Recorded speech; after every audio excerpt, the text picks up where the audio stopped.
Well, hello everyone. My name is Raul Fernandez, Select Board Member and Chair of the Task Force to Reimagine Policing in Brookline. This is our meeting for Friday, October 2nd, 2020.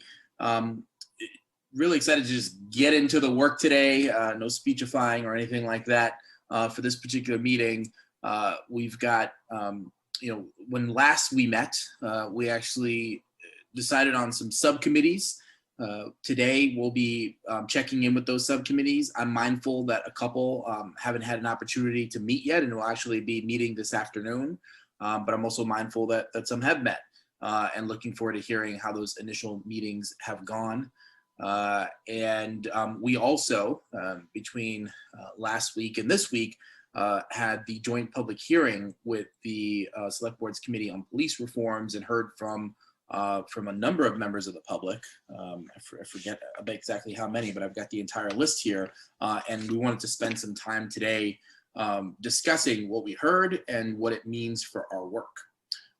So first, let's begin by approving the meeting minutes from last Friday, September 25th. I sent Devin, I noticed there was a sort of a space for my remarks from last week. I just sent those in this morning. Sorry for not sending them sooner. Did you get those? I did. Okay, great. You all heard that last week, so you should know what it was, but that'll end up in the minutes as well.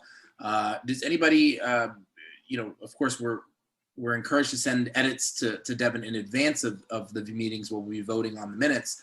Does anybody have anything they'd like to edit or amend right now for the minutes? Okay, that said, let's do our roll call vote. Sort of our icebreaker for each meeting. We get to hear everybody's voice in this space. Everyone unmute, please, and we'll go across the row. And all those, I move that we accept the minutes from Friday, September 25th. All those in favor, Kristen? Aye. Anne? Aye. Malcolm? Aye. Almas? Aye. Eitan? Aye. Alexander? Aye. Mike? Aye. Bonnie? Aye. Chi-Chi? Aye. Kimberly? Aye. And the chair votes aye. Actually, I'm mindful, Eitan, you weren't at that meeting, so we actually need you to abstain. Sorry about that. They were great minutes. I agree. But we actually need you to abstain on that one, okay? I changed my vote. I abstain. Okay, thank you. Got it. Realize that. Okay, terrific. So let us now get to subcommittee updates. These will likely be relatively brief. I know you only had just your first opportunity to meet recently, including some meetings last night. So let's just go through and see where the different subcommittees are. For the Envisioning subcommittee, have you had an opportunity to meet yet? Okay, so not yet. Can someone tell us and the members of the public when that meeting is, your first meeting? It's at, excuse me, 1 p.m. today. Okay. And by the way, I know that I saw these come in. These are on the Brookline calendar for anybody watching. Just go to brooklinema.gov, click on calendar, and you'll be able to see today, you'll see a couple of subcommittee meetings. The Departmental Analysis Subcommittee is also meeting this afternoon for the first time. I'm just trying to pull up my calendar very quickly. I think, it's at noon today that we'll be meeting for the first time. Keep an eye out for that too. For the Walk and Talk group? We did meet yesterday. We had, let me pull up my notes here. We talked a little bit about the task force, and that Walk and Talk came up in some of the letters that were written in, that are in our packet today. We discussed really briefly the other the Reform Committee Walk and Talk people and what they're doing, and if, where our overlap is, how we share information. And these are wide questions that don't actually have answers. There were lots of things thrown into the air in this very first meeting. Trying to strategize our overarching goals to examine the stated goals of Walk and Talk, to see if they are being achieved. How are those achievements measured? How do residents feel about walk and talk? How we gather that information. Is walk and talk successful to the residents? Is there a pattern to who likes and dislikes the walk and talk program? And the idea that we have to think about the outcomes, and I've said this before, less as a majority minority opinion and more about, if this doesn't work for just one part of a community, it still doesn't work. It's not about most people liking it. And then how can the needs the police meet at BHA potentially be met differently if that's the case? And we had some questions about rules that we may need to follow if we're interviewing people or surveying people, if there's protocol or requirements, things like that. Considering there's only 2 people on this task force, does that make it impossible for us to work together to do this work outside of a meeting? We do not have Michael Downey with us today. He's not able to be here because of childcare. Devin, do you have any insights on that? Yes, and this was an issue that the other subcommittee had run into before. I mean, the reforms committee, some subcommittees had run into that issue, and how it was solved was they added a couple de facto members so that 2 people would not be a quorum. So that was just a way to facilitate, yes, like outside communication on some of those smaller groups. And do these subcommittees need to, do they necessarily need to be made up of only these people in the room? That's actually an interesting question, because I think, right, Raul, in your charge, you wrote that there are, members of the community who can be like expert folks. Oh, sure. We can definitely add non-task force members to subcommittees if that's something that that would be beneficial. I don't know enough to know whether or not those folks would be able to vote, though. I don't know that that's the case. I can follow up on that, although I think they would just be serving in their role as a subcommittee member, so they could vote on, whatever proposals the subcommittee is bringing up to the task force. But I'll confirm with Michael Downey on that. But that would be a way, Bonnie, to get around your quorum issue. It might also be great to have just more than 2 people. You'd have to have them be voting members in order for you to be in conformance with the open meeting law when just 2 people get together. Otherwise, if they're not voting members, then it doesn't help you. Bonnie, what is the time of your meeting? We don't have a regular meeting scheduled yet. I mean, maybe I could come off the task force, the subcommittee that is happening today on data, and I could join your committee instead.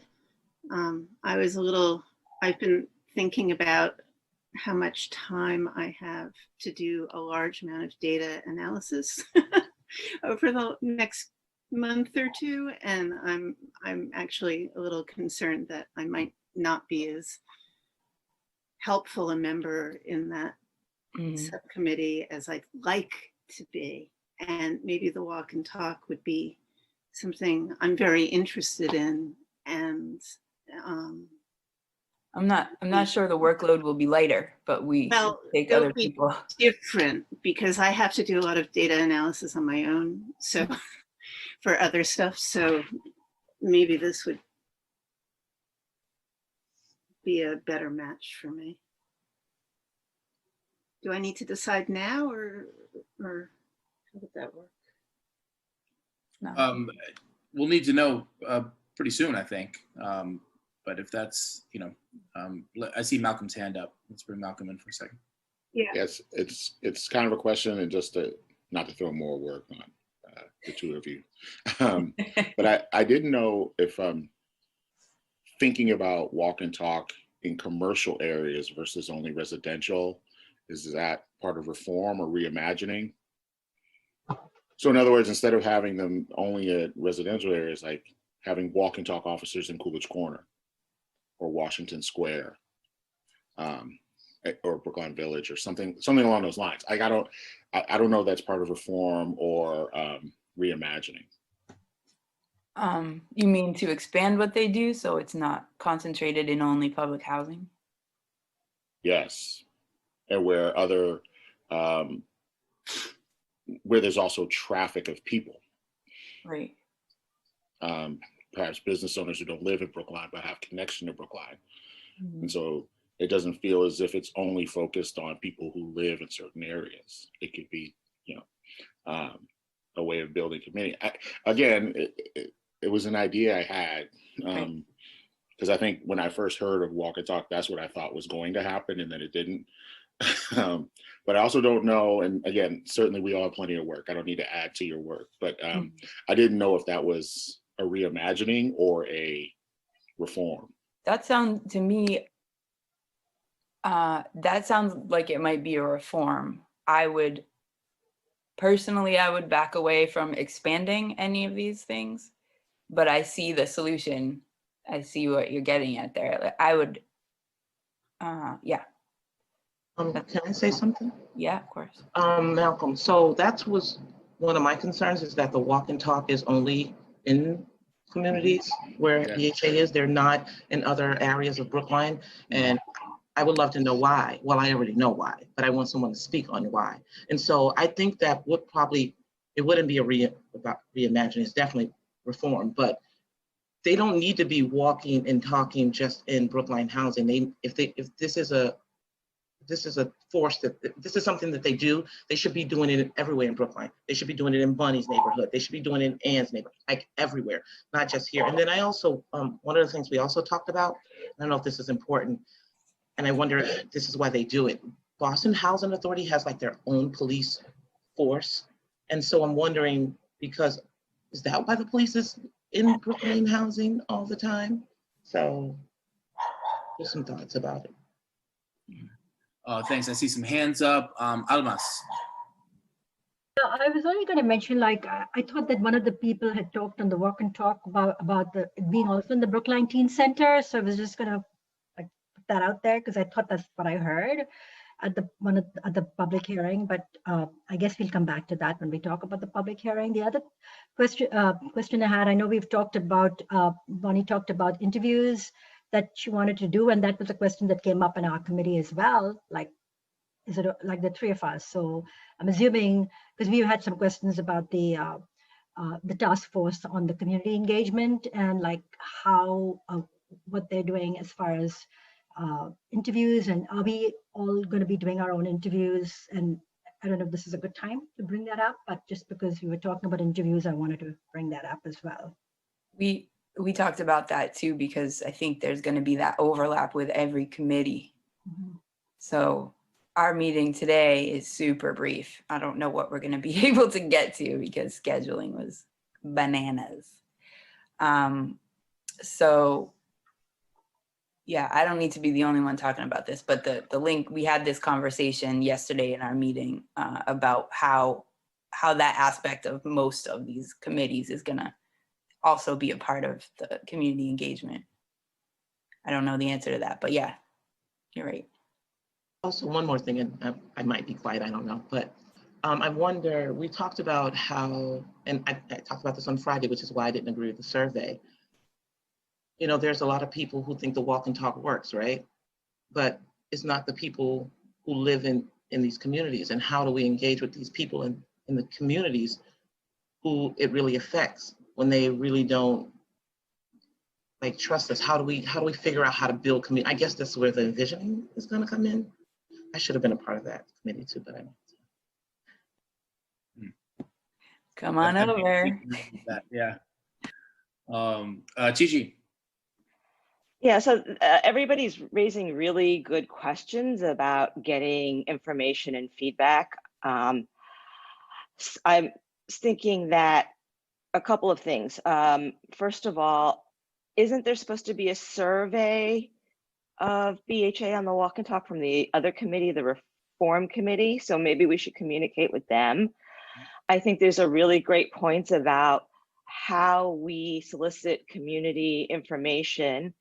Since we didn't decide to do the survey, we do have a budget, and perhaps instead of individuals of the committee doing this work and then we get into these complicated open meeting law questions, can we hire a consultant to do some of this? I totally understand your concern, Kimberly, about trust. The problem is with the short timelines, how do we build trust?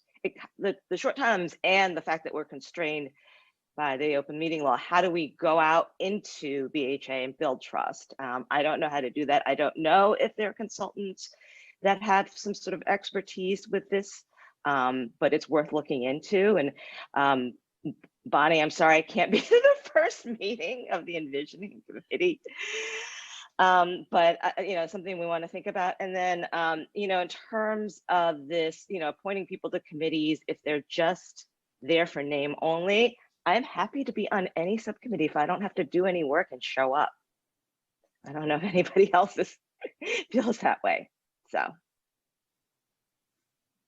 I want to, with regard to consulting, I want to remind everybody that we have a contract that has, and work has not yet begun, with a consultant who was hired specifically to do a survey to survey the community, understand the community's attitudes about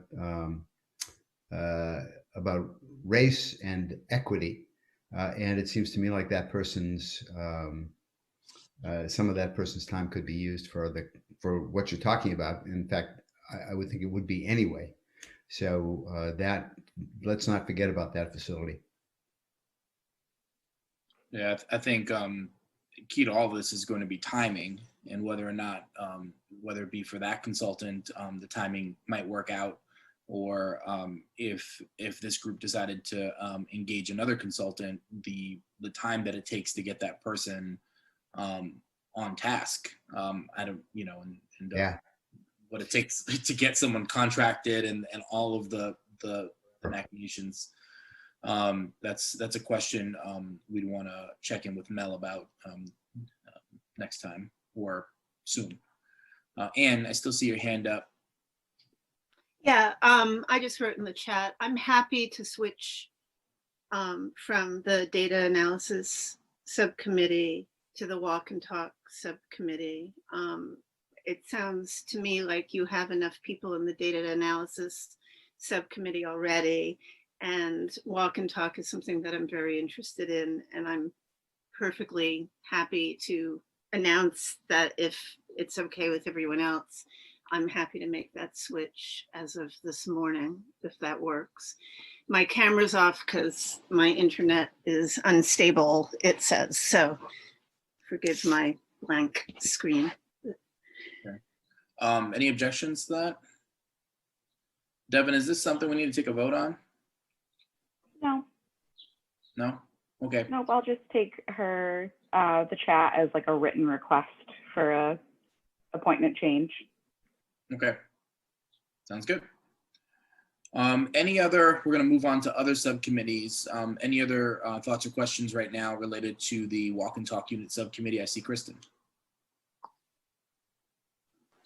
Hi, thanks, Raul. I just wanted to put out there something that has been an ongoing concern across a number of meetings is we get to these really big, important questions. And then I think in the routine of our meeting, in the routine of the task force work, we tend to put those questions in the content of the notes and then maybe not necessarily revisit them. And I think I want to make sure that as subcommittees, we come back to some of these essential questions. So Eitan gave us one a few meetings ago when we were talking about if the theory behind what we're doing in policing is that more contact is going to lead to more positive regard for police and more positive outcomes for policing, that is an essential question that we have to make sure we keep our eyes on. Kimberly and Bonnie have put some essential questions out there for us around what is the threshold at which we decide that we're going to be responsive to issues in the community. So if most people are happy with walk and talk specifically because it makes them feel like these people in this place are contained in a way that makes me feel more comfortable, that's an essential question that we have to be able to wrestle with as a committee, rather than letting it stay in the notes and then we don't circle back around to it. Because the de facto, I wasn't in support of the survey, primarily because the de facto feelings about the community shape the design of our policing. And so we kind of have some information just in the way that we're going about things right now. But I worry that these really critical questions just get lost to notes and not returned to. Well, Kristen, what can we be doing differently? Or is it just a matter of making sure that we do what you just did, which is raise those essential questions so that they're top of mind? Yeah, I appreciate that they're in the notes, and I think it may be something that we have to adopt as a charge among all of us, is to identify when some of those really big questions come up that need then to be thought of across multiple committees, multiple subcommittees, so that we don't take our eyes off the prize, as it were, for some of these really important issues. And then we find out months later, oh, this seems like it's something that we should have turned to when we had the time to do it. But we've hit on some big ones that I think folks need to be very specific and deliberate and have the rigor as they go into their subcommittee meetings of turning back to this particular set of issues and figuring out how then they apply to the work of the subcommittee. All right, thank you. I like the idea of sort of bringing up, and maybe we even potentially include this as an agenda item in the future, essential questions, so that we can, as we do our subcommittee work, think about what some of those essential questions have been in our work that we can bring to the full task force for consideration. So thank you for that. Dan. I just want to pop in there. The walk and talk's been in place since the early 90s. It was based on an agreement between the police chief at the time and the head of BHA. Their role goes beyond the housing.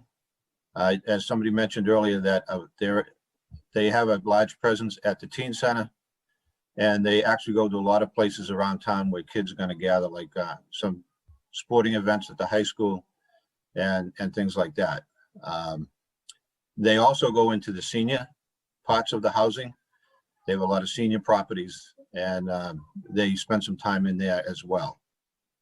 As far as the mention about them going to other parts of the town, there's a feeling in the department, and it has been there for a long time, that the department wants to get the officers that have the individual routes to know the people on their routes. So there is a program in effect. It's been in there for a bit, park and walk, where officers are expected to park the cars, get out and walk and meet the people that are the store owners and the visitors. There is a walking officer at minimum of 5 days, sometimes 6 days a week, assigned to Coolidge Corner in the daytime, and also assigned on the first half if there's enough personnel.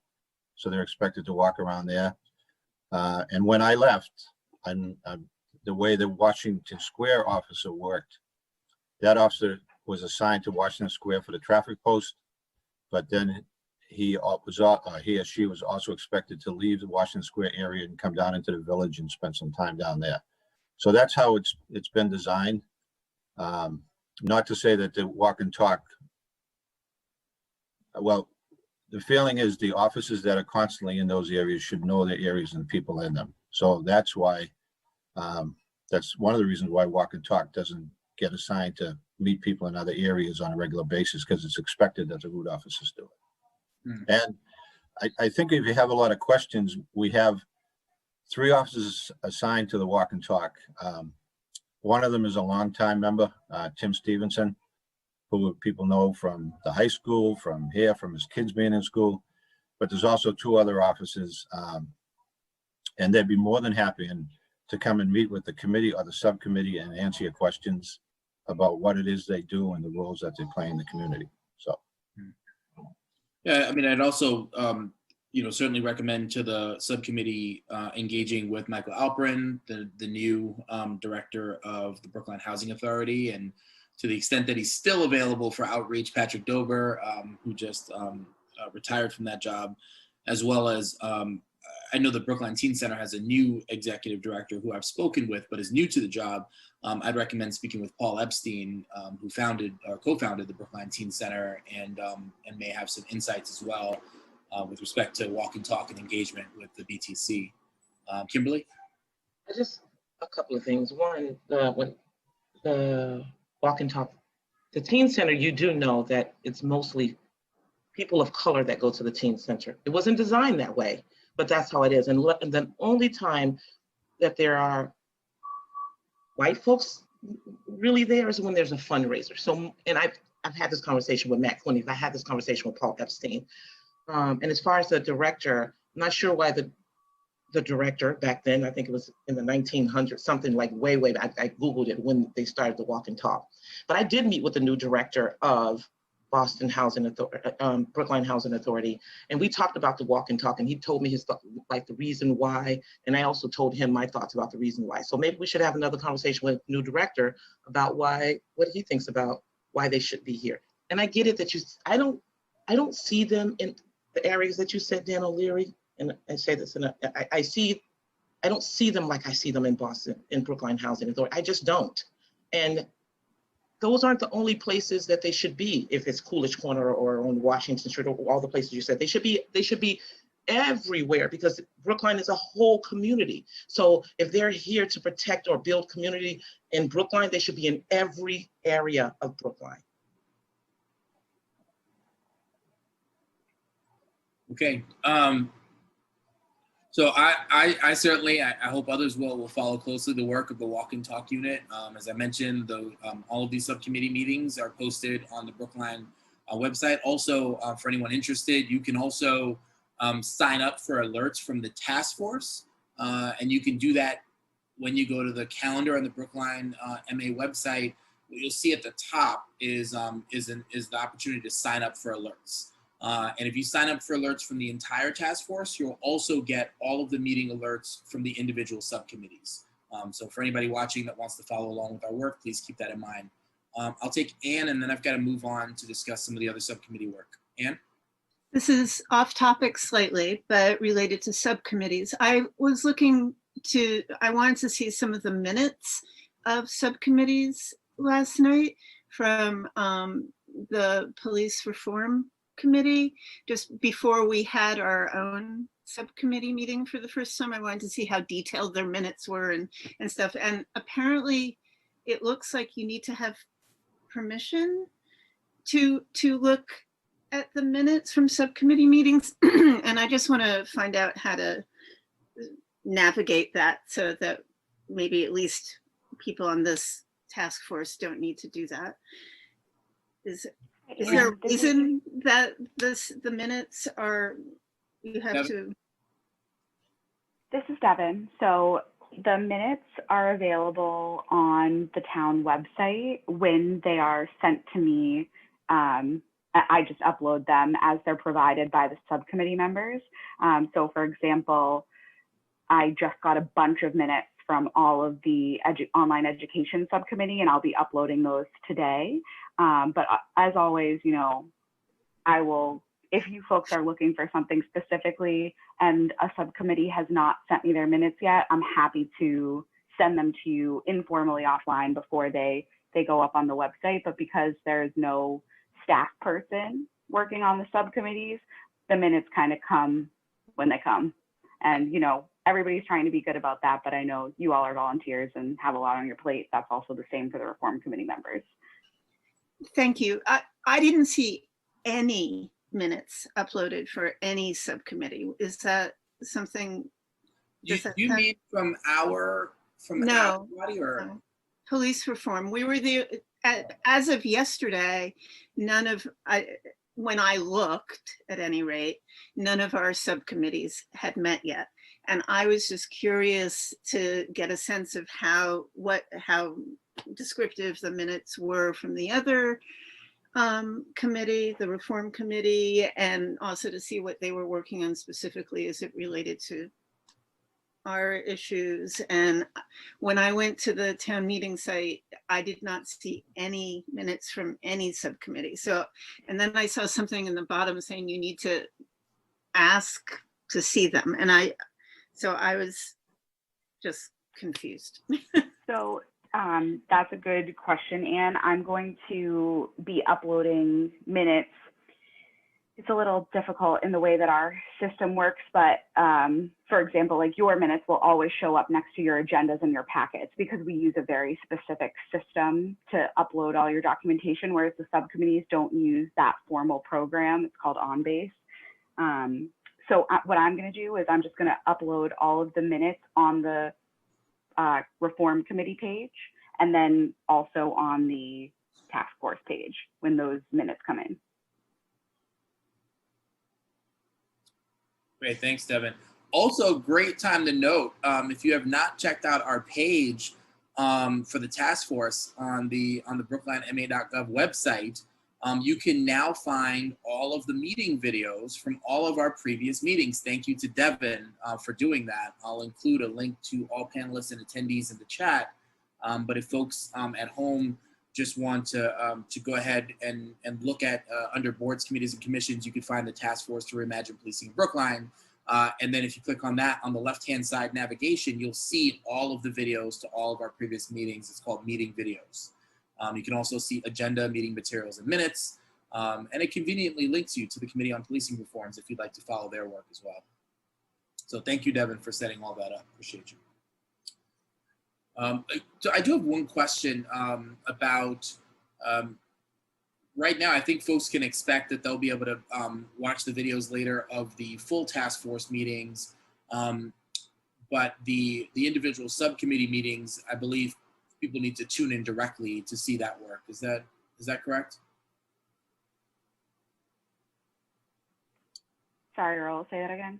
I was saying that we have the videos recorded and available through Big for the full task force meetings, but they're not covering our subcommittee meetings, and we won't have those available. Is that right? That is correct. Okay. All right. I want to move on to the school resource officer subcommittee. I see Malcolm unmuting. Well, just to say we're still struggling to find a time to meet. I wasn't actually talking about that. My question was, does that mean we should record videos and then share them? Like on Zoom, we can record the meetings and then share them with Devin. I mean, it's not the same as going through Big, but yeah, I can't say the SRO committee is struggling to find a meeting time. We're looking for something potentially early next week, but even that has not been confirmed yet. Got it. Okay. On the recording of the subcommittee meetings, it's not currently a requirement. That's actually something that came up. Well, the recording of these meetings, period, is not currently a requirement. It's something that came up that I brought up at our last select board meeting that we're going to be talking with some of the board and committee chairs about and talk about. I'm inclined to think that more access for members of the public is better to see the work that's going on in duly constituted committees and subcommittees. And we just want to hear first from board, commission, and committee chairs about what we might be missing, for those of us that think that's a good idea, whether or not there are any sensitivities or anything like that. But we're going to do that work. Select board member Hamilton and I will be doing some outreach, and then we'll come back and we'll see if the select board wants to make any changes to those policies. But yeah, anyway, I'll get back to you on that. All right, and then the newly named vulnerable, and get me vulnerable populations. I want to not make this wrong, or ALMAS. Vulnerable people and people in crisis, which is the new name. Yeah. So I can start, and then Alexander and Anne can jump in. We had a really, I think, productive meeting yesterday. We met from 7 to close to 8:30, and we had two other people also. People join. Ryan Black and I'm forgetting the Sianen. I forget how to say it. Avian Cohen. Right. And so we basically had we decided on like chairs, but we decided we're all like going to be very collaborative, and so Anne and I are going to try to do the co-chair part of it, which is mainly like writing on the agenda and sending stuff to Devin, and so we decided on that. We also decided on a time, which is going to be Thursdays from 6 to 7, but it could go to 7:30, and Alexander is going to be doing the setting up the Zoom invites and everything, since he has that membership. So and then we talked about basically really like we talked about the public comments, which I know we'll get into later, so I won't take up time now, but we've basically talked about the ones that were really related to us with our subcommittee. And then we also talked about, one of the things that came up was like really like some of the people at the public hearing. We wanted to see if we could talk to them some more. And I know we've already had this discussion about like interviews with people, but we were thinking of a few people there that we heard at the public hearing. And again, I don't know how much detail to get into as far as how much time, but we can come back to that if people want to hear that. And also talked about what we want to do as next steps. We're going to try to get research, do research in a lot of different communities that are doing the work that we're doing, whether it's in the US or in other countries. And then we'll be getting back together to talk about that. We'll be sending stuff to Devin to post as far as some of the research we're doing. And we're going to be trying to talk about that next week. So one of the other things we did was we also changed a little bit of the scope of the stuff that Raul that you had put in for the scope of the subcommittee. And I don't know whether you want us to talk about that. What the things that we added really in that scope was we added not only mental health, but also substance abuse. Homelessness was already there. And then we also added domestic violence to that. The other thing in the scope that we changed is that we're also going to be gathering information from other communities that have done the work on these issues. So Alexander and Anne, please jump in if you want to talk about anything that I missed. I'm happy to jump in briefly and just say, because our deadline is November 6th, I believe. We were concerned about how much work we could get done well within that deadline, because that's a pretty short deadline. And so we decided that what we would focus on for that deadline was looking at programs that exist in other places, choosing like maybe 4 or something to really more delve into. The Cahoots program, there's a program in Toronto, Canada, that's doing a lot of this work, and a couple of other places. Really look at what they're doing, write up a kind of description, summary of the work they're doing, and then write up how that work is applicable or not to Brookline, and make some recommendations as to next steps. Based on what we've learned, what we could do in Brookline based on the information that we have, and possibly, then continue doing the work in a new way between November 6th and the end of our task force. Maybe really considering making a plan on a proposal on what we could do here, based on our research. Does that make sense to other folks? Raul, does that, the November 6th deadline seemed looming, and it's a big, big topic. So we were trying to figure out how to make it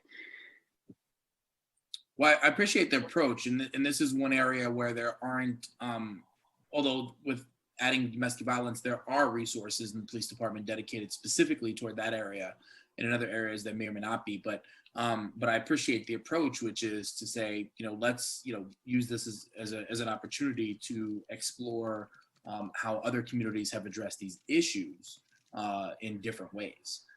And so I just posted for panelists and attendees this updated scope for the subcommittee, which you had sent to us. So I want to make sure everybody has an opportunity to see that. Questions or thoughts from members of the task force? Alexander, do you have anything you want to add before? Yeah, just a couple of other things, just because they took maybe too many minutes. So we also talked about, we touched on some of the comments from Wednesday night that pertain specifically to us. And so some of the plans that we made as a result of that is to try to attend the domestic violence roundtable next week. I'm going to reach out to my professor and see about coming to class a little late because it overlaps.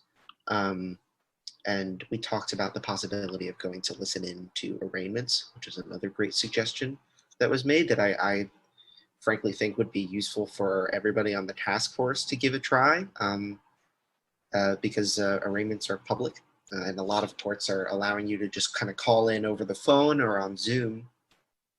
They have to make it open to the public, and if it's not clear from the website how to get there, we can just email the clerk and ask how to get in touch. And it's a good thing to do, like while you're washing the dishes or what have you, to listen into the background and really get a sense of what happens next after the police arrest somebody.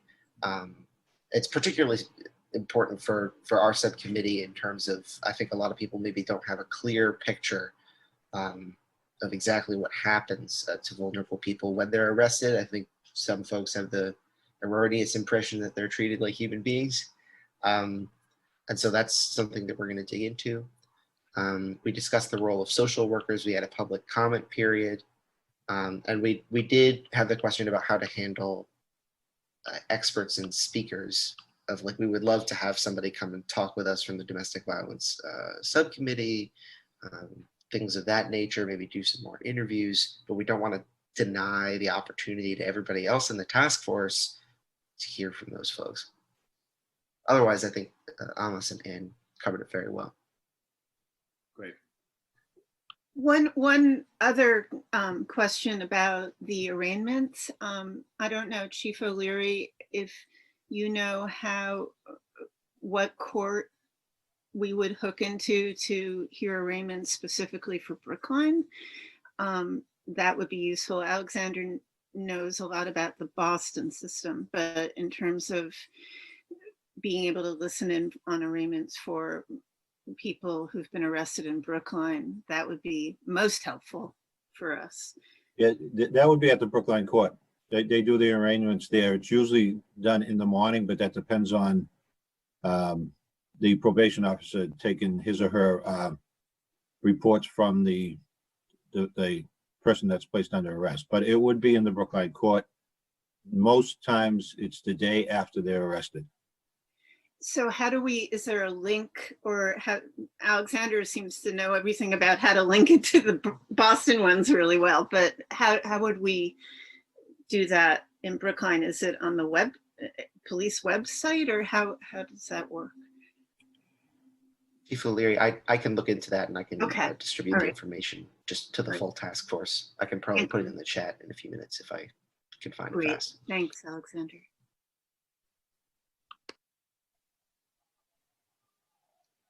I saw Kimberly's hand. I don't know if you still, Bonnie?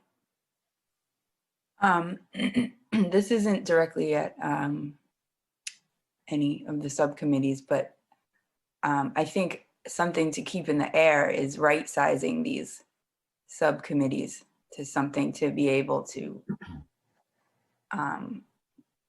nail something down. This is going to be a really big struggle for, I know, some of my subcommittees, because these are enormous.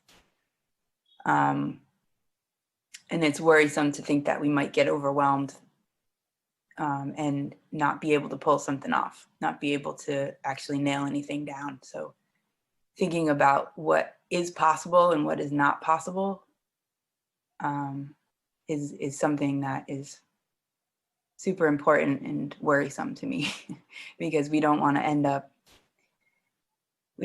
up scrambling in the last minute with just broad information and no drilling down to the point. So I'm not sure how to keep that. I don't know. Yeah, just to put that out there. It's a scary concept to be doing all this on this timeline. Yeah, Alexander, I see your hand up to you. Yeah, I wanna echo that concern. That's something that worries me as well, particularly because the topics that we're talking about are so big and important. And I think one thing we need to pay attention to is what Kristen said, right? Of taking the time to have important conversations as they come up, right? Which is difficult when you're trying to balance that against, okay, we need to be done with the meeting by a certain time because everybody's got to go to the next thing and we need to produce something. And I think those are both essential goals and we need to be thinking carefully about how to achieve both of them. Go ahead, Bonnie.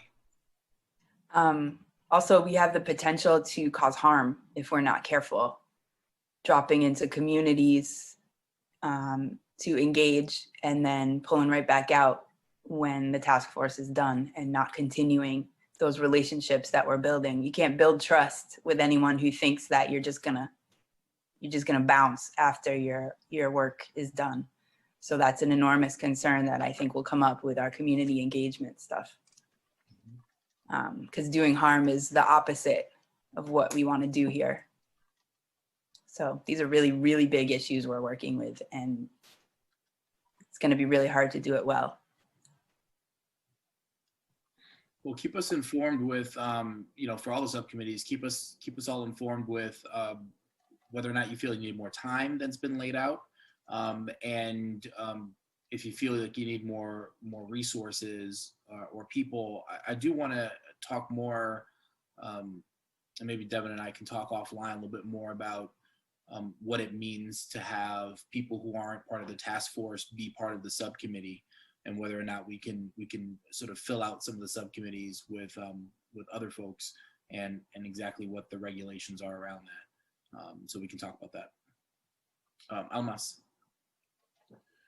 Yeah, just one more thing that we had asked, I questioned about yesterday was we had talked about looking at everything through a racial equity lens. And I know that there was some talk about having, each subcommittee have some sort of intentional statement. And we weren't quite sure where we were with that. So we had brought that up. Yeah, I think that'd be helpful too, to start to work on that on our subcommittees. Okay. Yeah. So I'm sorry, each subcommittee is going to work on that then? Is that what you just said? I thought I thought maybe it was Chi-Chi who was going to put something together, but maybe I got that wrong. I included something about looking at racial equity in most of the subcommittee descriptions. I think maybe I didn't, and you guys rewrote your scope anyway. So you guys might want to think about including it in the scope of your subcommittee. Okay, thanks. We are. I think the concern to some degree was, while obviously racial justice and racism is sort of an overlying factor in all of our work, how to make sure that we actually specifically address it within our subcommittee work and not sometimes. We had a short discussion about sometimes, organizations will write a statement saying we are anti-discrimination and welcoming to everyone, but then it's not really followed up on in the real world. And we just want to make sure that we have that overriding statement, but we're also actively integrating it at every level into our work. if that makes sense. I think it does. And I think this, oh, go ahead, Chi-Chi. Yeah, that absolutely makes sense. Having it just in the mission statement or the scope of the subcommittee isn't going to mean anything unless it's acted upon. And I think this goes back to Kristen's point earlier about keeping our eyes on some big picture questions as well. And I don't know how we make sure the focus on racial equity gets implemented, except to be very intentional in keeping a focus on it. Yeah, and exactly. And I just add that this is a space where we can hold each other accountable for that work. Bonnie? Wasn't there we were going to write something that we can virtually tack on a wall to check ourselves against? A paragraph, weren't we? Did somebody commit to writing that? Malcolm. I think that was the piece you were thinking of. Malcolm. That's right. Do you remember Malcolm? I'm not trying to call you out, Malcolm. No, They call me out, and I don't really remember. No. I think after Malcolm offered, I said I would put it in the mission statement. I mean, a paragraph, I'm still not sure that's what it's gonna, take. I mean, Ann is absolutely right. We could write a whole paragraph and have it added to our mission statement, wherever, but how do we make sure we act on it? And I mean, I don't know the answer to that question except to keep our focus on it. I don't know if there's a list of questions we need to ask at every subcommittee meeting. Have we thought about the racial implications? Do we have any data specifically on this issue with respect to Black and Brown residents and guests? I mean, I don't know. Yeah, that's a good idea, actually.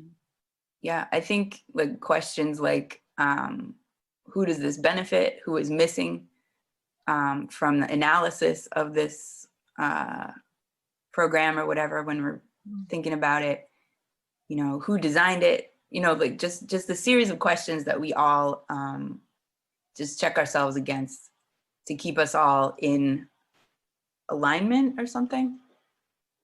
Anyway, I don't mean to derail this into that, but just bringing that back up in relation to all of right sizing and big questions. Yeah, I would say that I have been thinking about this idea of the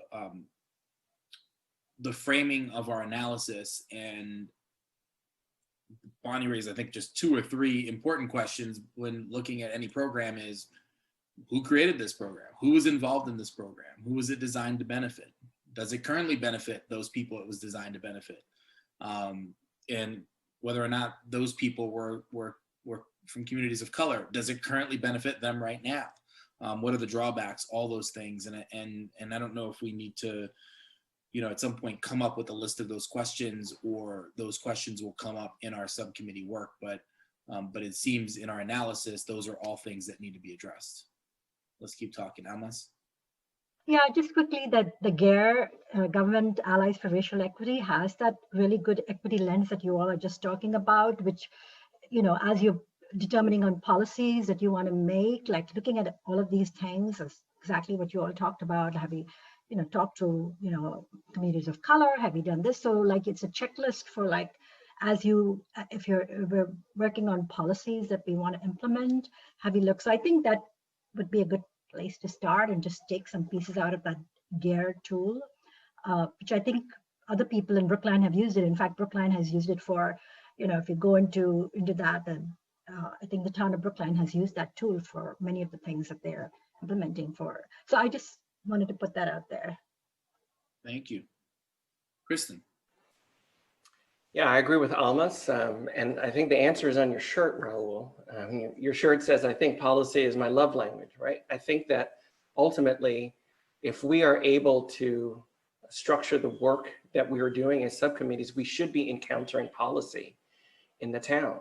We should be narrowing it down so that we can make a recommendation of something that needs to be different about the experience for residents in the town, coming from our deliberations together. We don't want to be a place where ideas go to die. We want it to be a place where policy is then proposed. And I think the racial equity focus comes from then the policies that we think need to be revisited as part of the scope of what we propose to do. Right. Okay.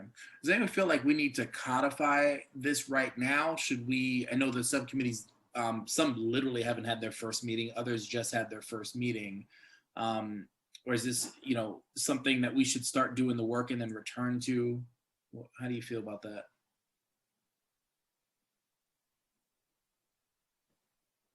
Can you be more specific? Codify which aspect? The framing, the way that we're going to go about the analysis, the focus on policy, all of that. Do we need a write-up on that? Do we need something that we can return to, or should we go about our work and then return to this conversation and make sure we're hitting these points? Mike.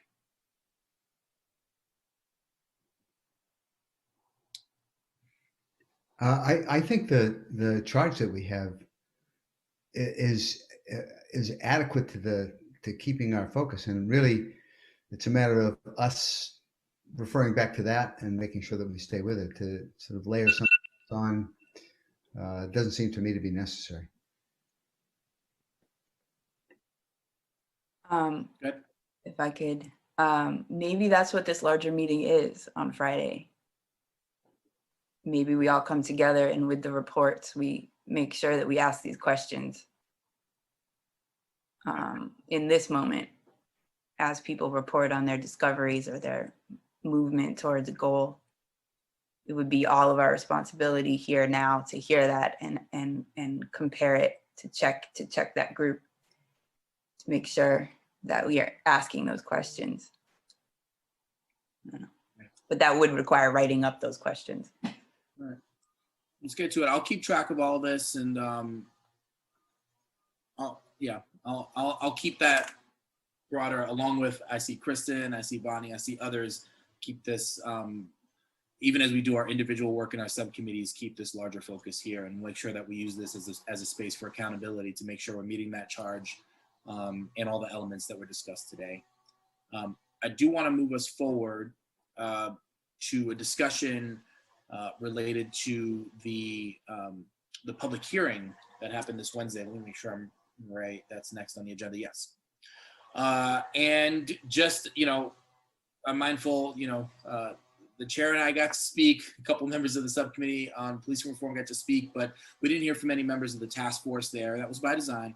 But I wanted to hear your feedback on what it is that you heard now a couple days after, you know, what stuck with you, what stood out to you, and if there's anything you heard there that you think can and should be guiding our work moving forward.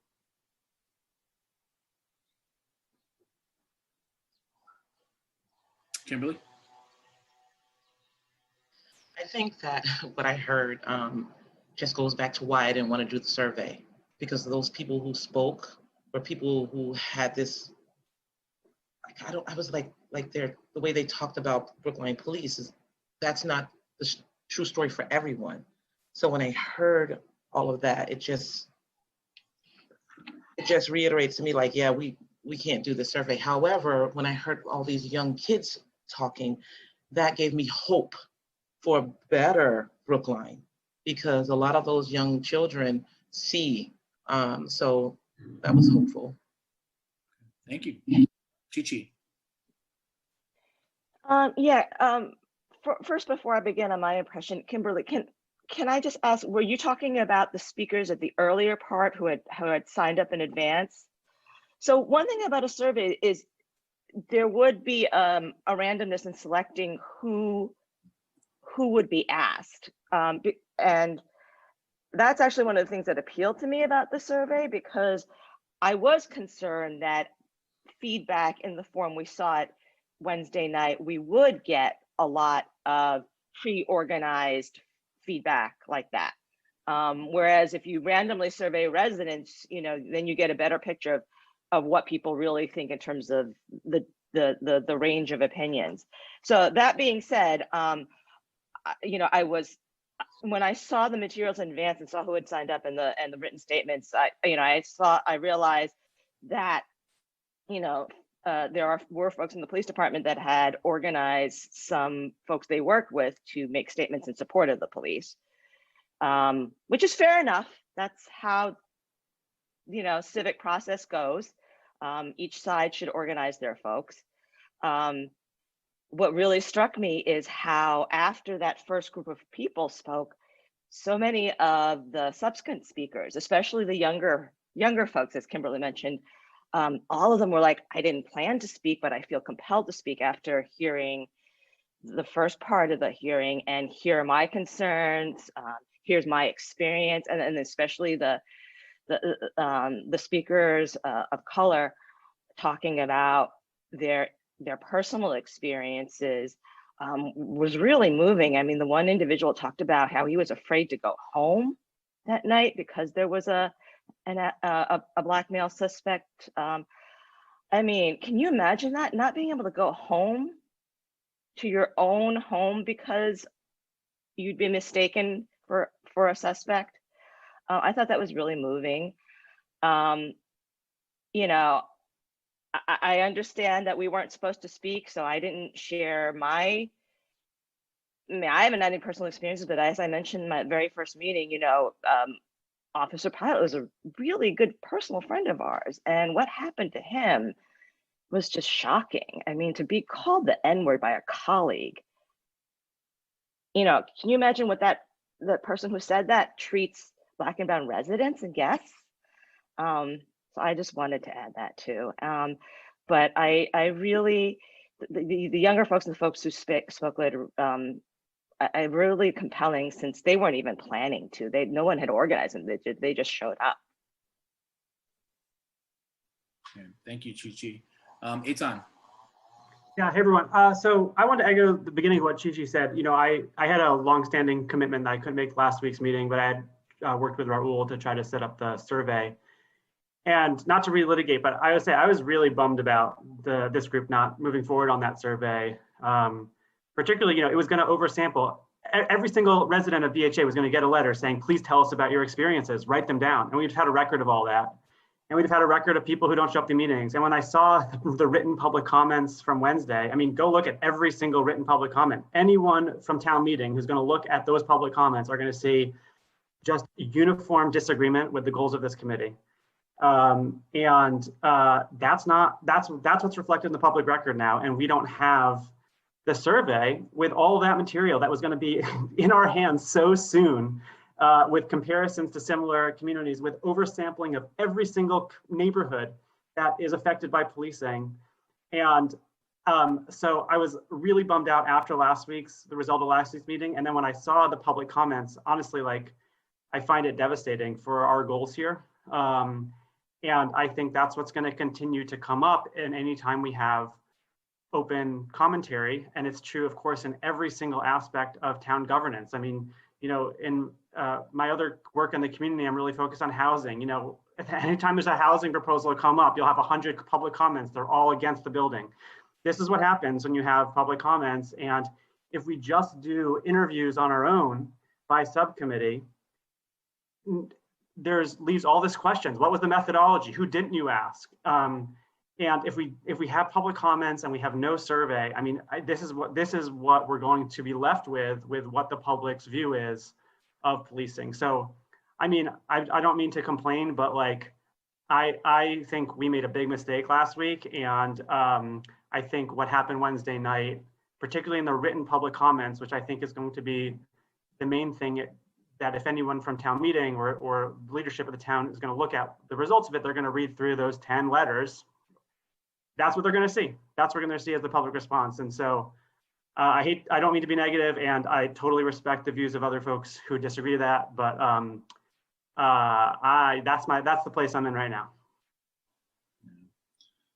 I feel you, Eitan. I will say, we did take this vote. I feel like I was not as an effective voice in advocating for this survey as Eitan would have been. And that's unfortunate. I wish I was more effective in talking about that I will say that we did take a vote on this. It was a relatively close vote.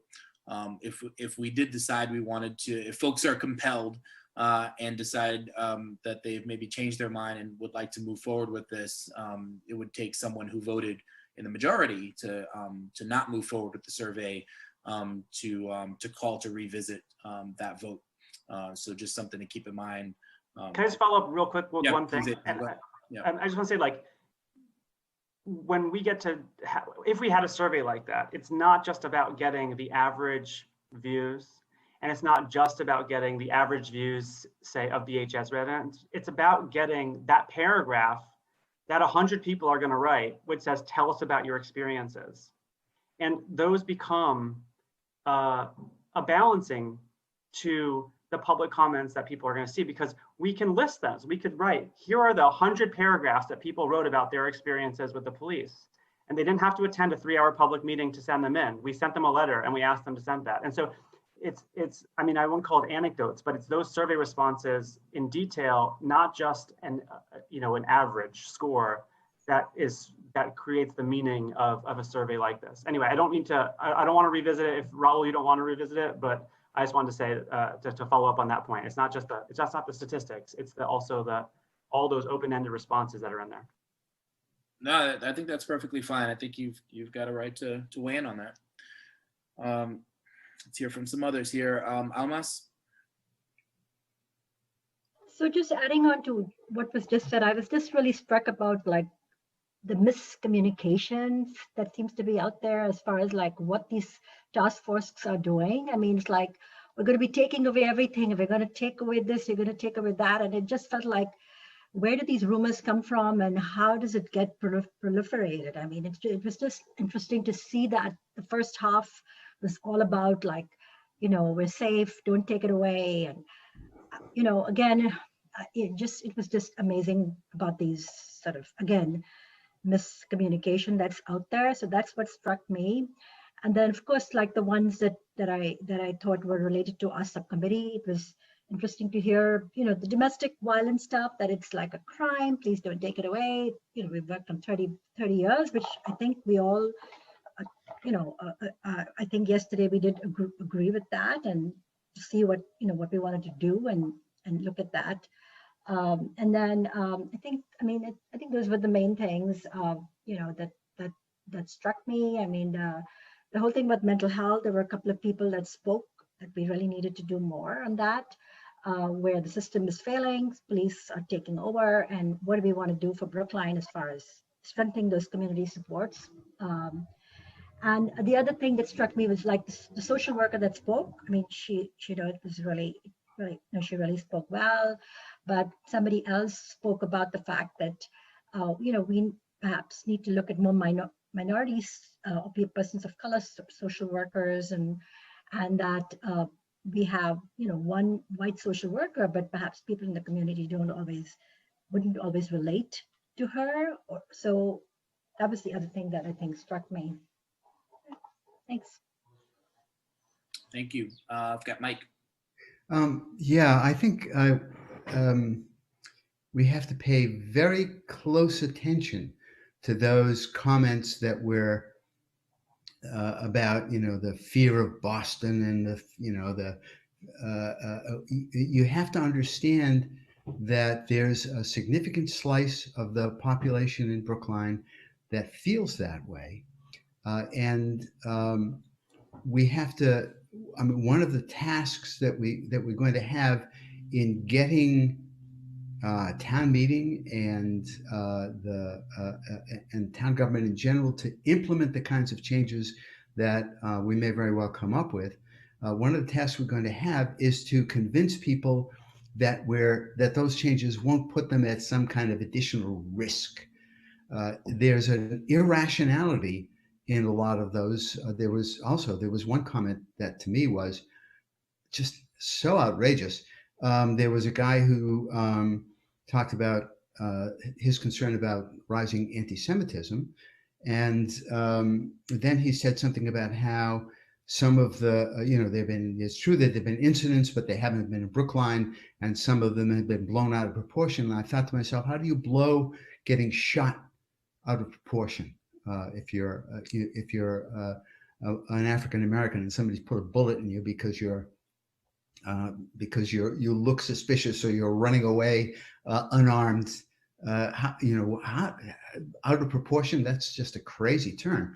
There are people who are so concerned about their own safety, security, risk that they put all of that in front of in front of in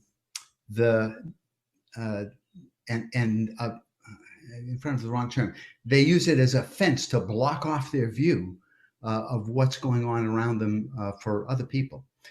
We have to grapple with that, or we're not going to be successful. Appreciate that. I also wanted to make the point last night that all the members of this task force, the voting members, all live in Brookline and are also want to be safe and also want to be free from all forms of violence. And so, we do this work mindful of the impacts on us as well as the impacts on others in our community. Yeah, that's true. But we walk down the street, and if we see somebody who doesn't look like that, we see somebody like Hugo, the guy who said that he was afraid to come home, that was a horrifying thing to hear, that somebody should have to go through that. But we walk down the street, we see Hugo, and we say, "Oh, there's Hugo," or there's somebody who's who's tall and African American, but we don't cross to the other side of the street because we're afraid of him. There are people who do that. Yeah. Thanks, Mike. Anne. I'd like to say that on reflection of the public forum, my takeaway is I was completely unsurprised by the reactions we heard. I thought it was it was 2 hours, so that was a long period of time to hear that feedback, but that's what I was very unsurprised by any of the comments in the first hour or the second hour. And I think, it's good for us to hear what people are thinking. What disappointed me about it, or what I'm really hoping might be able to happen in the future, is to have more public forums, but to frame them in a very specific way. So instead of just public comments on the police, frame it as every organization can use reform and reimagining. What specific ideas do you have about how to reform or reimagine the police? These things that are more specific to what we're hoping to work on in these committees, and make sure that anybody who is speaking stays on task to that question. We can do that in terms of a broader reimagining reform. What would you like to see?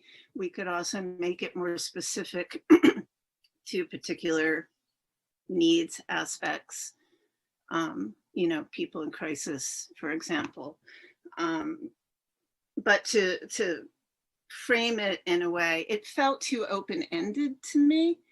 I mean, I understand why it was open-ended, but in terms of our work and our time and what we're trying to do, our mission for our task force and for the Police Reform Committee goals, the more specific comments we can hear about what would you like to see in terms of change would be helpful. I guess that's all I have to say. It was unsurprising to me. But it was what it was. And let's think about, if we're doing another public forum going forward, how can we make it more useful to the work that we're doing, to get more public comment about what they'd like to see. Thanks, Ann. Yeah, I'd agree. I'd love to sort of be able to dig down a little bit more and hear what solutions folks have. It did feel to me, having been Probably maybe not to others though, but having been through 4 weeks of deliberation about the creation of this task force and ultimately also the policing committee, you know, a lot of the same voices on different sides that we'd heard previously. And so, but I do have some notes that I'll get back to in this meeting about some bright spots and some areas where I think we can continue the work. But let's hear from some more folks. Kristen. Thank you. I couldn't attend the hearing largely due to some self-inflicted scheduling drama, but I will circle back around and listen to it in its entirety. I wanted to talk about something that I think is an adjacent issue. And again, I think Eitan is giving us an essential question that we need to address.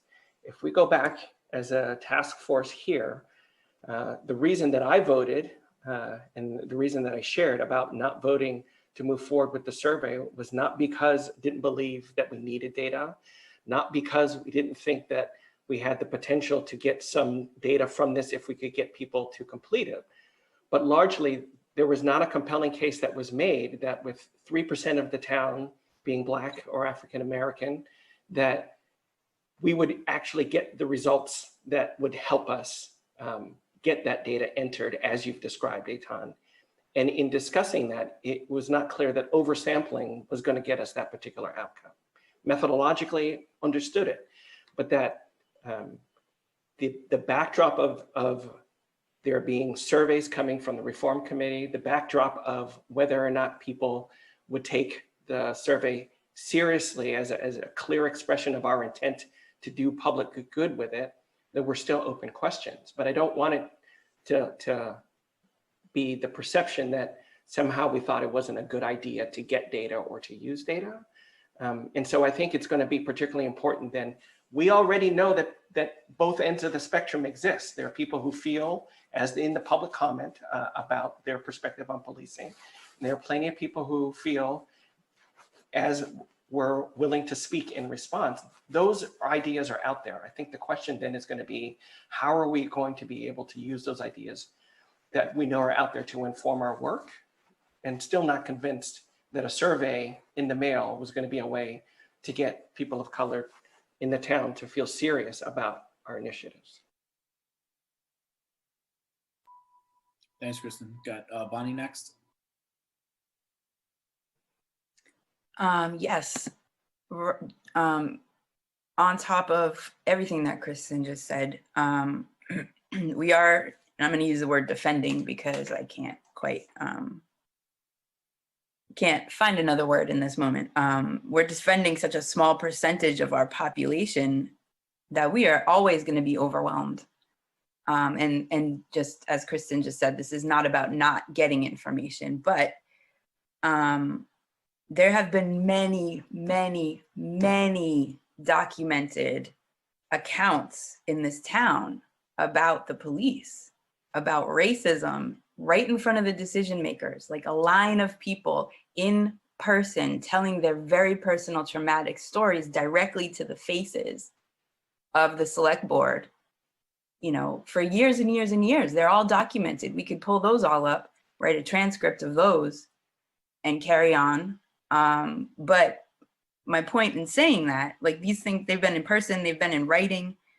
They have been from young people, from elderly people, from Black police officers, from, you know, firefighters, and, you know, it's ignored, and it's called happenstance or overreaction or misunderstanding or a one-off thing that happened.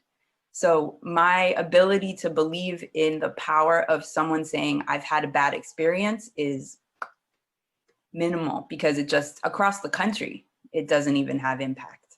You know, everywhere that we go, when people are shot down and they're, you know, or their neck is stepped on, there's always an excuse for how that happened, you know. So that being said, I do believe information is important, but there was a whole thing about that survey. My second point is what I saw at that hearing is that people can't see, and this is, I make this point as maybe a perspective that we need to address when we're thinking about how we talk about these issues to convince people. people can't see that the ingredients that exist across the country in these police departments that allowed this stuff to happen also exist here. It doesn't mean that because we live in a community that has a relatively good police department, it doesn't mean that there isn't racism there. It doesn't mean that there aren't officers that have the ability to shoot and kill you if they feel threatened in any way. And the definition of threat is always a problem. You know, what I mean is we're functioning under the same conditions that other police departments have, and that's not being communicated, because everyone that I saw speaking made this about Brookline. They made this about, but those officers are good officers. I watched this person help this elderly person across the street. You know, so it's like there's that direction, and then there's the systematic direction, the oversee, you know, the idea of policing in general that people aren't understanding, that maybe we need to address really strongly. And no one can see that this is about keeping people safe. I think Raul said this earlier, someone said that. Like, I don't think when, you know, people feel like we're taking something away, but in reality, we are not, we don't want to take anyone's safety away. We want to keep the level of safety that we have and do the work to just switch how we do it so that everybody is safe. You know, I don't need to tell all of you, that's what we're all here to do, but making these points, I think, in some miraculous way that finally penetrates is a task that we have, because it's all about what, you know, people can't see past themselves, I think, in their own personal experience that someone else might have a new experience. Yeah, it was a great event. I think it was in the late spring or early summer, put together by Lexi Harriman and others, called Humanized Black Voices.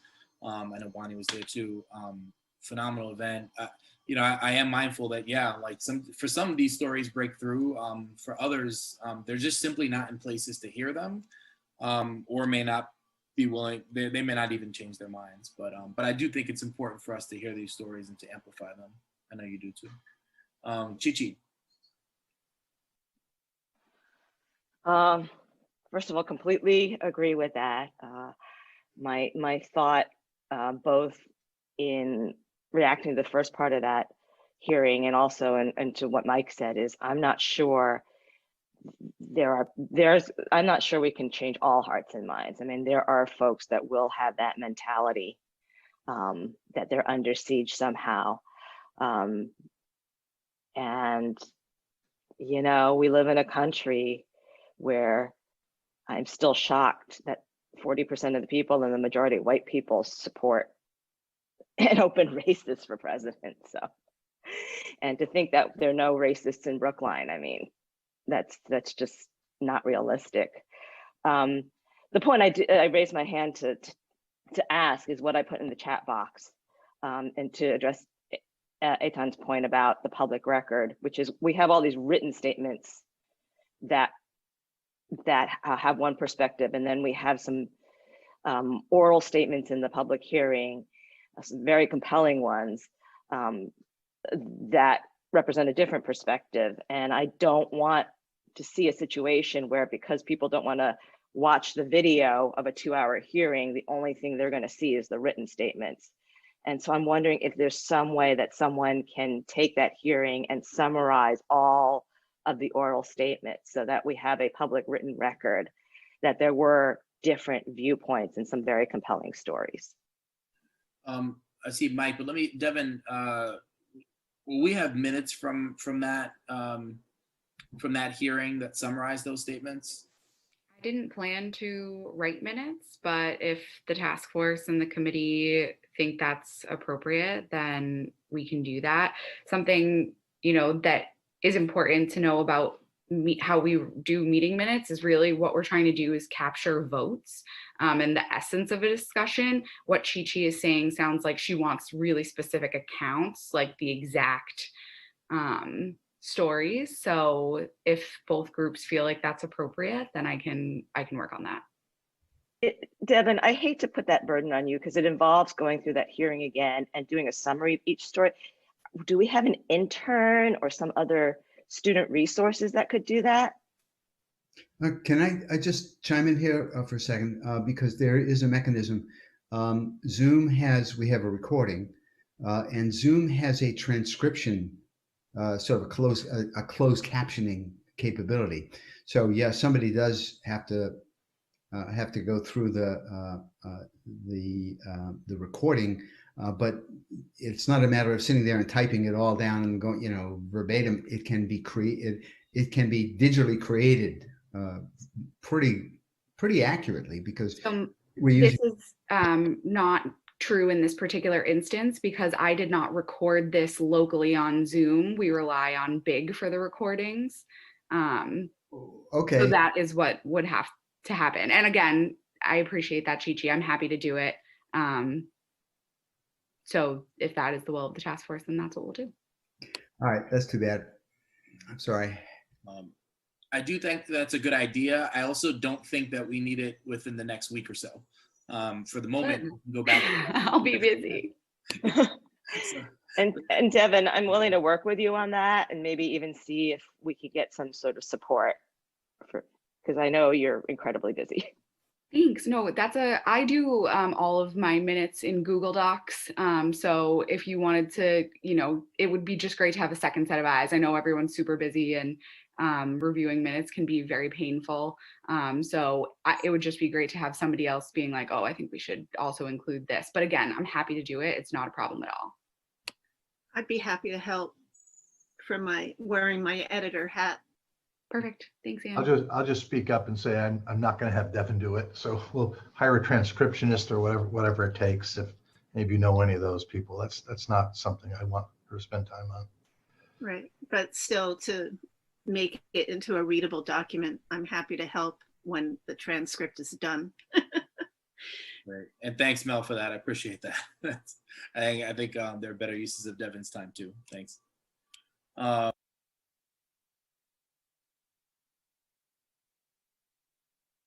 You're on mute, I just muted myself. Sorry. I've got Eitan, Alexander, Malcolm. Eitan.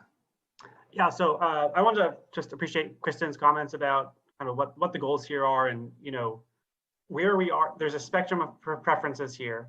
We know that we live in a town that's overwhelmingly white, and we might think that the preferences there are very different than the preferences among non-white residents. And I think the goal here, not the survey, but just in general, like the input we want, and I think the input that community members, town meeting members want, is like, well, where is Brookline relative to the world, and where are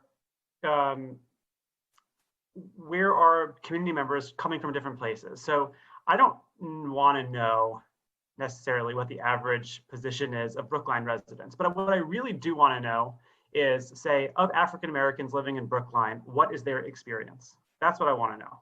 And I think that town meeting members who are disproportionately white and homeowners and all that, I think they would generally be compelled by information that says, hey, look, we tried to get input from 100 African-American residents here, and 90% of them think that the policing is not right. Or maybe it's 20%. I don't know what the percentage, and no one knows. And to me, we don't need to have a whole representative survey, fine. But I think we do need to get a sense of where minority residents of our town are on this. And so if we want to exclude the whole white population from this, that's fine. We need some way to gather that input and get a sense of what people's experiences are. And it's true, of course, that maybe some people here say, like, if one person is uncomfortable or has had negative experiences, then that's enough. But I don't think that is enough. I think we do want to know what the share is, conditional on being a member of a community of color. And so I don't know what the next step is, but or which subcommittee ought to be like focused on this. And I don't even know if this is a shared value across our task force here, but to me, I feel like we do need to get some kind of feedback from a broad swath, particularly of African Americans in our town, about what their experiences are. And they need to be, you know, and whether it's written, whether it's survey, whether it's something, I just think it's a critical part of our ability to both assess the situation and also sell whatever we're doing to the larger public. Thanks, Eitan. And we've got that larger departmental analysis, sort of the big 30,000-foot analysis meeting this afternoon, and I think we should pick up on this conversation and figure out what that looks like. I'll just tell you, as a select board member, and I agree that we need to capture all different types of data, and it's difficult for me to sort of be able later on to look at the totality of the work of the other committee, which I've got to look at as a select board member, as well as our work here, and not have an understanding of, you know, the gaps that exist in that way. I think it's going to be a missing piece of data as we move forward, and ultimately as we bring things toward town meeting. And to the select board itself, I think this is going to be a missing piece of data if we don't have it. And I wouldn't say it costs us nothing to do it. There's literally a financial cost to doing it, obviously. But in terms of the work of this task force, it costs us nothing to do it. And that's that. You know, I will say I'm frustrated by that. We'll have to pick this back up. I've got Alexander and Malcolm. Yeah, so to shift the discussion away from the survey for a few minutes, I wanted to talk a little bit about, and I know folks have touched on these subjects, and I don't want to repeat what anybody else has already so eloquently said, but I do want to touch back on a couple of things. I was really encouraged by the flood of people who came in saying, I didn't intend to speak tonight. I didn't intend to speak tonight.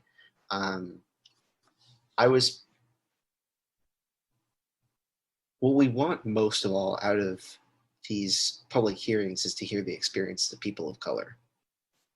I will say that I was really encouraged by the handful of young white folks who came in and were like, hey, fellow white people, I hear what you said in the earlier part of the meeting, that you have never had a problem with the Brookline police and you don't know anybody who's ever had a problem with the Brookline police. But this is not about you, and you need to be considering that maybe other people haven't had your experiences.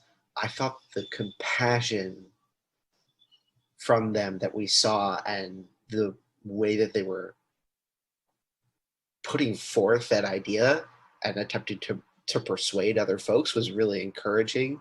I think a couple of them may have been teenagers, which is something that I'm just delighted to see on like a Wednesday night, like town task force meeting, and possibly one of the plus sides of Zoom. I don't know if they would have been there if this had been in person. So I think that's encouraging.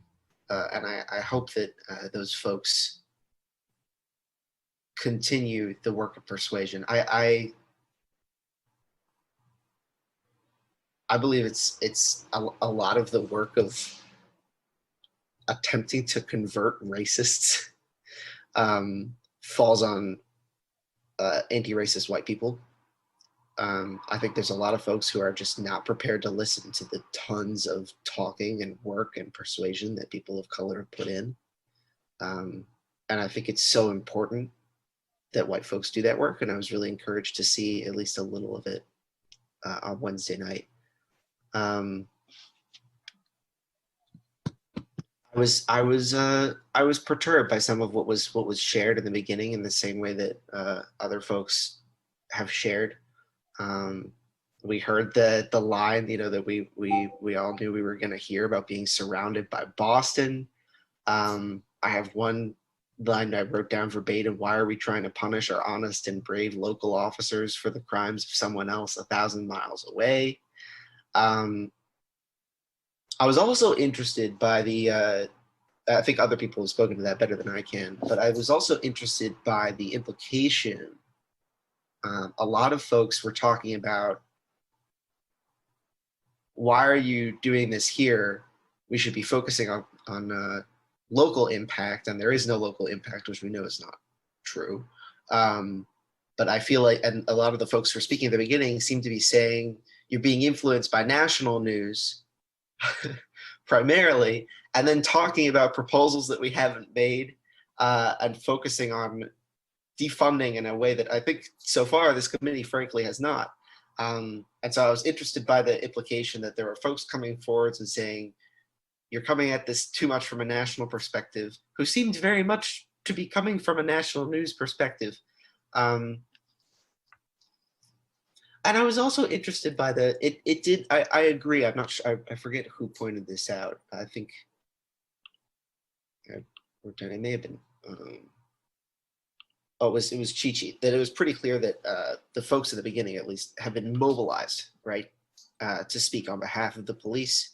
And a lot of these folks that we saw written statements from, I wonder about, what we're doing to encourage, to mobilize folks to come and talk with us, especially if, as so many people have said, if there have been a lot of attempts to bring these concerns to the town and they've been ignored over time. Why should people trust us?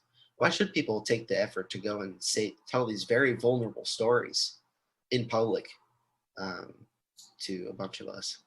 So that's a bunch of different subjects, but I'm going to shut up now.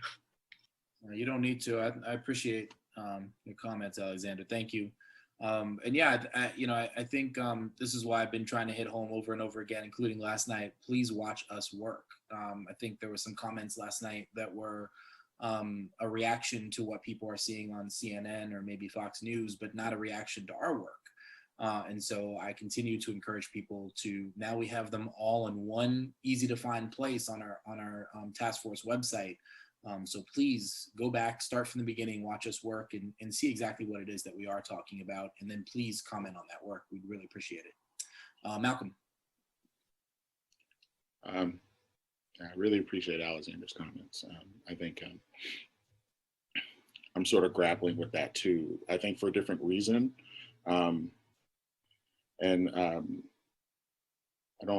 do see Mel there. I hope we get a transcript because to me,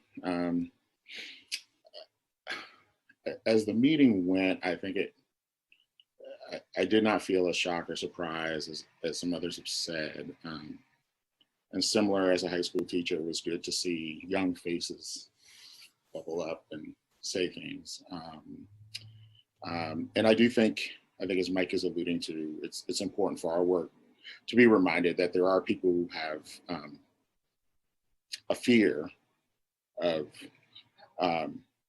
whether explicitly saying or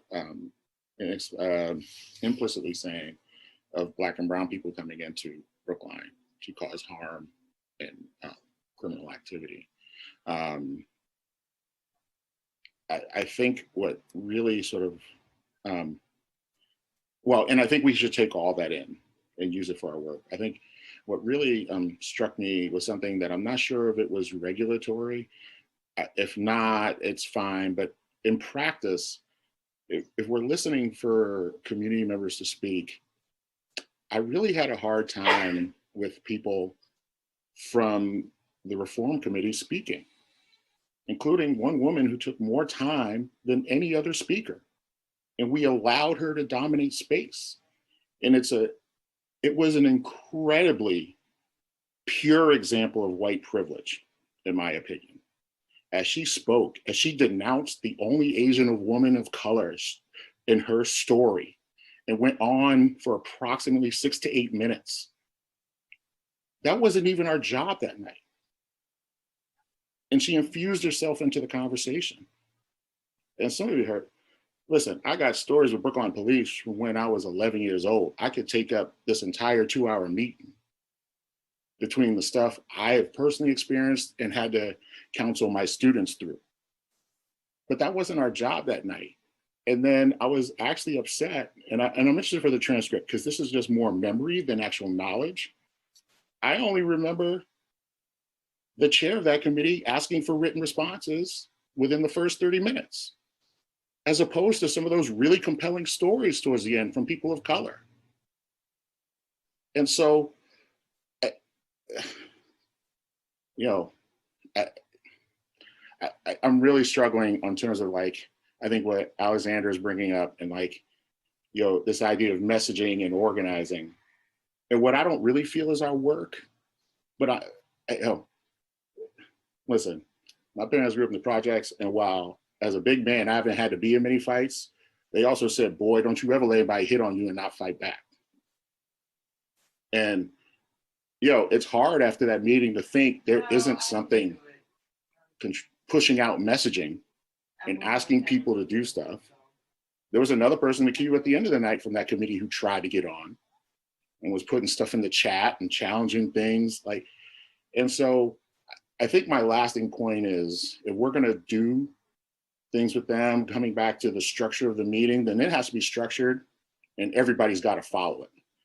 And if you can't follow simple procedures, then yeah, I am challenging and questioning your ability to be on these committees. I am outright challenging that. And it's recorded and Big will put it, you know, but I'm just saying, like, you know, it's 2 days later, that has left a really bad taste in my mouth, that the other committee chose to use that platform that really wasn't for them to voice opinions, and in my recollection, also further an agenda that dissuades our work. And so, you know, whether they meant to or not, I don't know, but that has stuck with me for these 18 hours or whatever it is. And, you know, yeah, I mean, yeah, I held because I felt that was the right thing to do in that moment. But if this is how we're going to play, then let's go game on. Let's not mess around. Let's not beef it up. You know, let's go. Because if that's really the way this is working, instead of really two committees bringing really thoughtful resolutions to make our community better, then they need to kick rocks and get out of the community that my family fought to be in since 1973.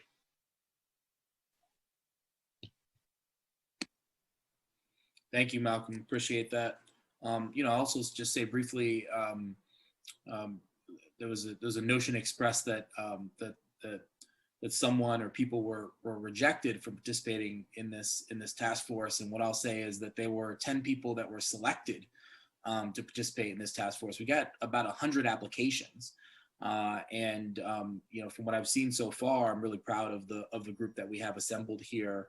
And folks can see we don't agree on everything. This is not 10 completely aligned minds on all of this work.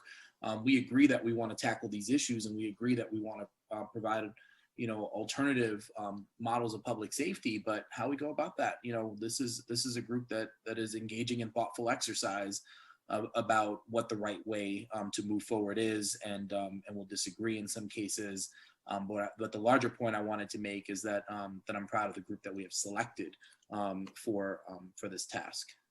Almas. I don't want to take away from Malcolm's words, and if anybody else wanted to speak to that, I was going to another topic on the question and answers. There was some comments there. I just want to make sure that we are aware of, and particularly, well, some of it's on the surveys, and some of it's on from one of the Reform Committee members, where he says he's concerned that some members appear to be assuming that the Reform Committee largely exists to oppose the goals of the Reimagining task force. So somehow we need to emphasize that these are two complementary sides of one effort. So just wanted to find some of those, if we need to discuss any of this. And then there's some information on surveys, and something on the accountability subcommittee of the Reform Committee as well. So, yeah. Thank you to Ronald Wilkinson for all of his great comments in the chat, which I think are productive and are you know I hope you're all getting it. I'm sorry, in the Q&A, not the chat. And I hope you're all able to read them. And I'd recommend, Devin, have we been putting Q&A in the minutes at all, or how are we handling that? No, but I can attach them to the minutes. Yeah, I think these are really helpful comments that that we should include in there. Thanks. And sorry folks for not always being able to get to everything that's going on in the Q&A. I'm just always mindful of the amount of time we have just together as a task force and making sure that we hear from members of the task force at this stage. Kimberly, you good? Okay. Others, I feel like other hands were up, but maybe went down. Okay. I just wanted to just say thank you to Malcolm, and I share his perspective on this. Yeah. Thanks, Tom. Go ahead, Malcolm. Supposed to respond to those questions in there? Or, like, I mean, I feel like Ronald's last one is towards what I was saying, and I don't have to respond if we're not supposed to. Again, I can explain or answer or not. I'm asking you as chair. I don't know what. Oh, I'm just. Oh, I see what you're saying. I didn't see that before. No, I mean, I don't think it's necessary. I'm fine with that. Yeah. I shut no one down, folks. If folks feel like compelled to say something, please do. I mean, I'll just respond. If 3 members of that committee are trying to speak publicly when we're supposed to listen, and the chair only asks for written comments from the ones he solicits, while that may be individual, if it's coming from the committee, it's coming from the committee. And so while individuals within the committee can disassociate themselves, those individuals within cannot. And so, I didn't mention anybody's name. I'm just saying, there are 3 individuals who very prominently tried to get in it. And then the chair actually asked for, and again, that's my recollection of the chair asking. We're going to get a transcript and see. I may be wrong. But that's for the committee. Like, the committee could have regulated themselves and they didn't. And so individuals perhaps chose not to. And again, maybe there's a regulatory thing that I missed. But my understanding as being on this task force that it wasn't my place to talk that night. It was my place to listen. And so nobody's painting the committee with a broad brush. The reality is they come from that committee. And there's no other way to describe that or discern that. Thanks, Malcolm. Also say, and so I'm gonna pause here for a second. I'm gonna say it is 9:50. This meeting today will end at 10 o'clock. And so I'm just going to say that right now. So let's make sure, I've got 3 hands up now. Let's make sure that we keep our comments concise as possible, please, moving forward. Anne. I agree with what Malcolm was saying. And in terms of moving forward, if we have additional public forums, let's just be mindful that we're all on the same page, both committees, about staying silent and allowing the public to speak. I was concerned about the various committee members having a chance to speak as well at considerable length. And I think that's something we need to just make sure doesn't happen again in the future if we have more forums, which I think we should. That's it. Okay. Kimberly. I'll try to be really quickly. I have so many thoughts in my head. One, are we going to have another public forum? If we haven't had one scheduled, we definitely should. And to speak on Eitan about the things that are going to go into like public record, people are going to see this. Like if we did just my opinion, a better job about informing people ahead of time about this public meeting that we had, maybe would have more people at that meeting, more that could voice their concerns. So that's one. We shouldn't get a flyer a day or two, and that isn't against, I'm not blaming anyone. I'm just saying, if we want people there, we have to inform people ahead of time, like, hey, maybe a month ahead of time, because people are really super busy. I'm thinking about the thing that Kristen said about the questions, and sometimes I feel like we have all of this stuff on our plate and we don't have any real answers. Like we have no real answers at all. And so do we set our agenda up to like making sure we answer questions and don't move forward until we do, because we're not making progress. Lastly, the woman last night, was it last night? Night before last, 2 nights ago, that kept speaking and speaking that I thought was so offensive. I actually shut my camera off because I was so upset with her. And not only one particular person who spoke, who didn't really want to share her story, shared her story. And then that woman turned around and shared more of her story, which was absolutely unacceptable. And how do we hold her accountable for doing that? Because she was out of line. Thank you, Karen. Chi-Chi. So, you know, I have some thoughts about these joint hearings and the fact that better discipline needs to be maintained if we're doing them. Because Anne had a good idea about the next meeting, having specific questions and focusing on specific points. But if we don't have someone running the meeting that is like, okay, that's irrelevant, you know, I don't want to hear just like, you love the police, you know, tell us what you feel about this particular structural change. We're just going to have the same hearing. And, you know, the problem last night was a breakdown of that discipline. I mean, that woman should have been cut off. By the way, Raul, I'm very happy about the selection of people on this particular task force. I can't imagine what the, so anyway, also in terms of getting people out, I mean, it's not just a matter of advance notice, it's a matter of organizing. You know, you could see the police department organized their supporters. I know that Brookline Budget Justice tried to do a little bit of organizing. Maybe that's where advance notice would have helped. And I, you know, it was good that they did that, but you know, obviously folks within the police department had some more advance notice. So those are just my thoughts on that. All right, thank you. Alexander and Mike, it is 9:55. I'm gonna give you 1 minute each because I need the remainder of the time. Alexander, please. No problem. I've got about 20 seconds. I want to say Malcolm put it beautifully. I want to say I also took hilariously complete notes again. And I just want to back up what you said where you're saying you weren't sure if it was 3 members of the other committee. It was 3, one of whom was commenting extensively in the chat. Thank you. And Mike? Yeah, I run or I chair, and don't run it, a chair a 30-person committee, and I can tell you that you need to have a firm gavel in order to keep things under control and set ground rules right at the beginning and enforce them. Not necessarily an easy task, but it does need to be done. And those of you who have commented on that are absolutely right.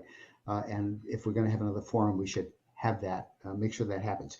In my last 30 seconds, responding to Eitan's concern about not having data, I want to suggest again that we have volunteer help in this town who could put a survey together, I think, in reasonably short order.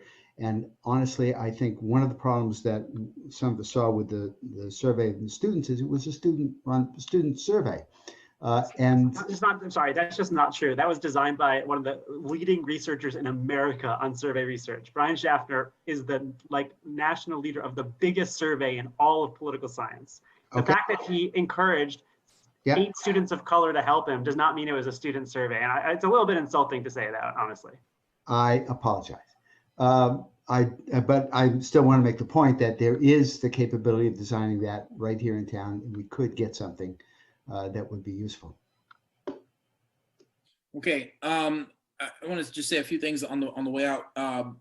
One is in terms of the future engagements that we have, they don't need to follow necessarily. It may be helpful for us as a task force to hold our own sort of hearing style forums where people get 3 minutes each and we move on and the task force members say nothing. We could also decide that we want to engage with certain groups, right? I think it's important. We heard last night someone from one of the local temples. I do think it's important that we engage with the interfaith community. I've spoken with that group before. I think this task force should certainly meet with that group and engage in a dialogue around public safety with them. And we can approach that in different ways with different communities, folks, of course, in public housing, but elsewhere too, and to really understand some of the needs that we have. So I don't know that we could also do something that looks like a hearing like we did on Wednesday night, but every engagement we have needn't be that structure. We could also have a dialogue. with folks. So it's up to us, and I know we have a subcommittee that's going to be helping us work through that, and who we should be talking with. I did appreciate that that the head of school at Brookline High School sort of is interested in engaging around the work of the school resource officer. I'm sure that the subcommittee in that area will bring him in and engage. I also recommend, you know, I can give her a heads up of reaching out to Suzanne Fetterspiel, the chair of the school committee, and seeing who from the school committee might be able to participate in these conversations as well. And then we heard from Annabelle Lane, who's a social worker that works at the police department. She's been, I think, a really thoughtful participant over time in these conversations, and I hope that our subcommittee on vulnerable people and people in crisis will engage with her, as well as whoever you think is important to engage with. But you know, I'm just mindful, you know, aside from some of the things that we heard and I think expected to hear, frankly, you know, on Wednesday night, that there are things we could take from that night, and folks that we should engage with, communities we should engage with, and continue to do this work. And that was but the beginning. And from here on, you know, we're really going to drive what community engagement and feedback looks like for us. The other thing I wanted to share was that there are additional materials in your packet that are in there, including I asked for the MOU regarding school resource officers. That's in your packet. Thanks to Dan O'Leary for getting that to us, and other items as well. So please look back at that packet if you haven't already done that.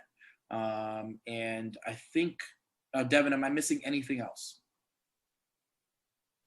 Nope, that covers it. The only reminder I would give this group is, as you continue to meet, which many of you are actively working on, please copy myself and Kate McGilvery over the next 2 weeks, just to make sure that nothing falls through the cracks and all of your meetings are posted appropriately. Unless I see your question in the chat, and I'll answer it offline and share the results with the rest of the group. Great. It is 10 o'clock. One thing I want to say is I'm not exactly sure what our agenda is going to look like for next Friday. I'm also considering maybe making that space available for some of you that are having difficulty finding meeting times, to be able to use that to have a subcommittee meetings. I see a thumbs up from at least one person, some applause. Okay. That seems to be where we're going then. So we'll probably do that, is make this time available for subcommittees to meet, being mindful that some people are on 2 different subcommittees. So you might have to work that out and figure if one is going to use half the time and the other half. We'll figure that out. But we can do big breakout groups like that according to the town rules and all that. It's okay. That I'm not sure. We'll have to. Sorry, are you asking if you're in this meeting on a Friday, if you can do breakout groups? So because we run these meetings in webinar, breakouts are not a feature of webinar. If you did want to schedule in this time a regular Zoom meeting, then the breakout feature would be available. And as far as I know, as long as what's discussed in the breakouts is reported back and recorded as part of the main meeting, it meets the open meeting law requirement.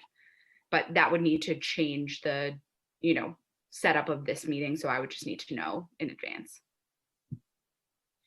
Okay, great. We're going to make sure we figure that out by I would say subcommittees, set up your own meetings. And if you just have the 2 links and you can use one to get into one meeting, use the other one to get in the other meeting. I think that's the simplest way to do it. All right, so that's what we'll do. You subcommittees, it's up to you how frequently you're meeting in the time that you have allotted. So figure that out, see what works for you. By next time we meet, I want to make sure we also are clear. Devin should know, and Devin's out for the next 2 weeks, but make sure you write Devin and I and let us know who the chair of your subcommittee is. That's the person that should be communicating primarily with Devin, but also with me and others about the work of your subcommittee directly. Okay, thank you, everybody. Some of you I'll see later on in the subcommittee meeting. Otherwise, have an amazing weekend. Appreciate you all. Thank you. Take care.